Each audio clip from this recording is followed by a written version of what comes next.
امریکہ نے سعودی عرب کو اہم نان نیٹو اتحادی قرار دے دیا۔ سعودی ولی عہد محمد بن سلمان کے اعزاز میں دیے گئے عشائیے سے خطاب میں ٹرمپ نے کہا اب سعودی عرب پہلے سے زیادہ مضبوط ہے، مشرق وسطی میں امن قائم ہوگا، ایران بھی امریکہ کے ساتھ معاہدہ کرنا چاہے گا۔ عشائیے میں ایلون مسک اور کرسٹیانو رونالڈو بھی شریک ہوئے۔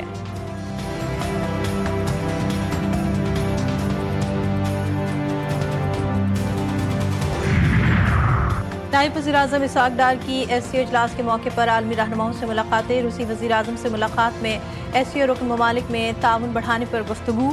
نائب وزیر اعظم اسحاق ڈار چینی وزیر اعظم لی شیانگ سے بھی ملے۔ پاکستان کا خطے میں مضبوط شراکت داری پر زور۔ تاجک وزیر اعظم خیر رسول زادہ سے ملاقات میں پاکستان تاجکستان تعلقات مزید مضبوط بنانے پر اتفاق۔ دو طرفہ تعلقات کو مختلف شعبوں میں مزید مضبوط بنانے کے عزم کا اعادہ۔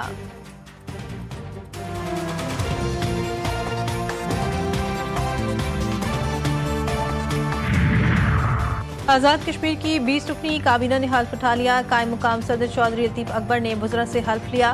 وزیر اعظم آزاد کشمیر فیصل ممتاز راٹھور بھی حلف برداری کی تقریب میں موجود تھے۔ تقریب میں پیپلز پارٹی کے رہنماؤں اور کارکنوں کی بڑی تعداد میں شرکت۔ وزیر اعظم آزاد کشمیر آج ہی وزراء میں محکموں کے قلمدان تقسیم کریں گے۔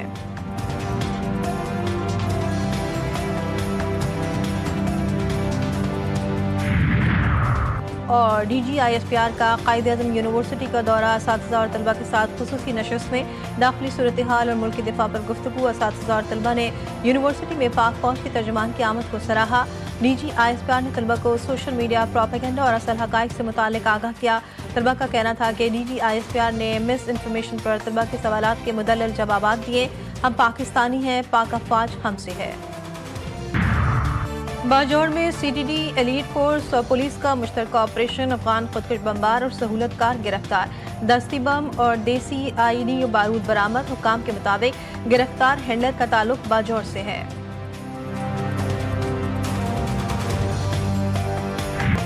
خیبر پختونخوا میں سیکیورٹی فورسز کی 2 مختلف کارروائیاں۔ بھارتی پراکسی فتنہ الخوارج کے 23 دہشت گرد ہلاک۔ باجوڑ میں 11 خوارج مارے گئے۔ آپریشن کے دوران خوارج سرغنہ سجاد عرف ابو ذر بھی ہلاک۔ آئی ایس پی آر کے مطابق بنوں میں کارروائی کے دوران 12 خوارج کو ہلاک کر دیا گیا۔ آئی ایس پی آر کا کہنا ہے کہ سیکیورٹی فورسز اور قانون نافذ کرنے والے ادارے انسداد دہشت گردی آپریشن جاری رکھیں گے۔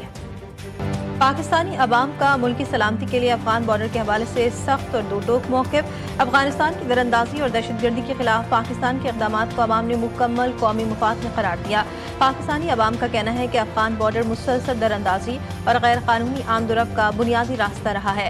افغان بارڈر کو مکمل سیل کر کے اسے عالمی سرحد کی طرح سخت ٹریٹمنٹ دینا ضروری ہے۔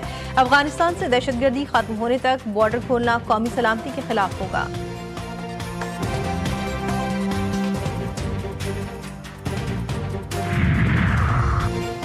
قومی اسمبلی اور سینٹ میں اپوزیشن لیڈرز کی عدم تقرری پر ڈیڈ لاک۔ پارلیمنٹ میں سیاسی درجہ حرارت بڑھ گیا۔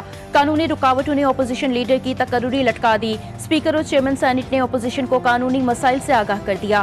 پی ٹی آئی کا اپوزیشن لیڈرز کے لیے نامزدگیاں تبدیل کرنے سے 2 ٹوک انکار۔ پی ٹی آئی قیادت کی جانب سے پشاور ہائی کورٹ میں دائر درخواست خارج کروانے کے لیے پروسیجر شروع نہ کروایا جا سکا۔ کسی کو خوش کرنے کے لیے اعتراضات کیے جا رہے ہیں۔ پی ٹی آئی قیادت کا اسپیکر کو جواب۔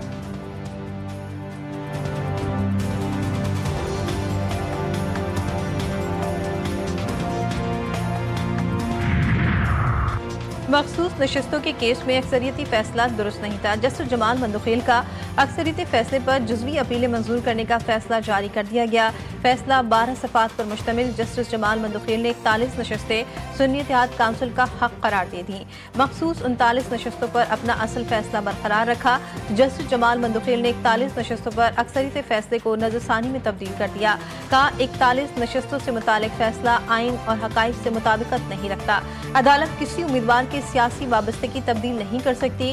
41 امیدواروں سے متعلق اکثریتی فیصلہ اختیار سے تجاوز تھا۔